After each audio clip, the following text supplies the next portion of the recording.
वो आखिरी खत। शहर के बाहरी इलाके में एक पुरानी हवेली थी जिसे लोग मृत प्रेमियों की हवेली कहते थे।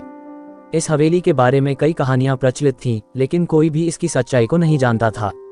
इसी शहर में रिया नाम की एक लड़की रहती थी जो एक छोटे से स्कूल में पढ़ाती थी। वह साधारण लेकिन सपनों से भरी हुई थी। एक दिन रिया को अपने बचपन का दोस्त आर्यन मिला। दोनों ने साथ में स्कूल में पढ़ाई की थी और एक दूसरे के बेहद करीब थे। आर्यन अब शहर के बड़े बिजनेसमैन बन चुके थे। उनका फिर से मिलना जैसे किसी पुराने अधूरे रिश्ते को नया मौका देना था। प्यार का आगाज। रिया और आर्यन का मिलना रोजाना का सिलसिला बन गया। दोनों घंटों बातें करते, हंसते और अपने पुराने दिनों को याद करते। धीरे धीरे उनके बीच की दोस्ती ने प्यार का रूप ले लिया। आर्यन ने रिया को प्रपोज किया और वह खुशी खुशी मान गई। उनकी प्रेम कहानी शहर भर में मशहूर हो गई। लेकिन इस खुशियों भरी कहानी में एक मोड़ तब आया जब रिया ने हवेली के पास एक कागज का टुकड़ा पाया।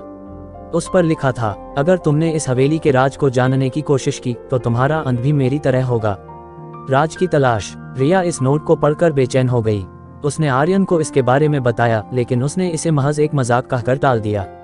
लेकिन रिया के मन में सवाल उठने लगे। उसने ठान लिया कि वह हवेली के रहस्य को जानकर रहेगी। एक रात रिया अकेली हवेली में गई। हवेली के अंदर अजीब सन्नाटा था। हर कदम पर उसे ऐसा लगता जैसे कोई उसे देख रहा हो। अचानक उसे एक पुराना कमरा मिला जिसमें दीवारों पर खून से लिखा था, मोहब्बत यहाँ मर चुकी है। रिया का दिल दहल गया। तभी उसे एक डायरी मिली। उस डायरी में एक दिल दहला देने वाली कहानी लिखी थी, हवेली का राज। डायरी में लिखा था कि इस हवेली में एक जोड़ा, अयान और सिया, रहते थे।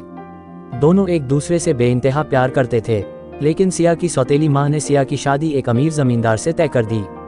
जब सिया ने मना किया तो उसकी माँ ने गुस्से में आकर अयान को मार डाला और सिया को जहर दे दिया। मरते वक्त सिया ने कहा, हमारा प्यार कभी नहीं मरेगा। तभी रिया को पीछे से किसी की आवाज सुनाई दी। उसने पलट कर देखा तो वहां एक परछाई खड़ी थी। वह परछाई धीरे धीरे सिया का रूप लेने लगी।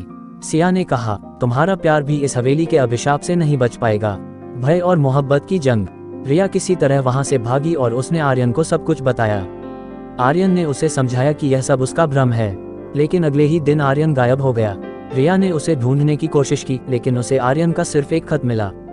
उस खत में लिखा था, मुझे माफ करना रिया, ये हवेली हमें कभी एक नहीं होने देगी। रिया टूट चुकी थी। वह हर रोज हवेली के पास जाती और आर्यन को पुकारती। एक दिन उसने अपनी जान देकर हवेली के श्राप को खत्म करने का फैसला किया। अंतिम बलिदान। रिया ने सिया की आत्मा से माफी मांगी और कहा, तुम्हारी अधूरी मोहब्बत का बदला मैं अपनी जान देकर पूरा करूंगी। रिया ने वही जहर पी लिया जो सिया ने पिया था। उसकी आत्मा सिया और अयान के साथ हवेली में कैद हो गई।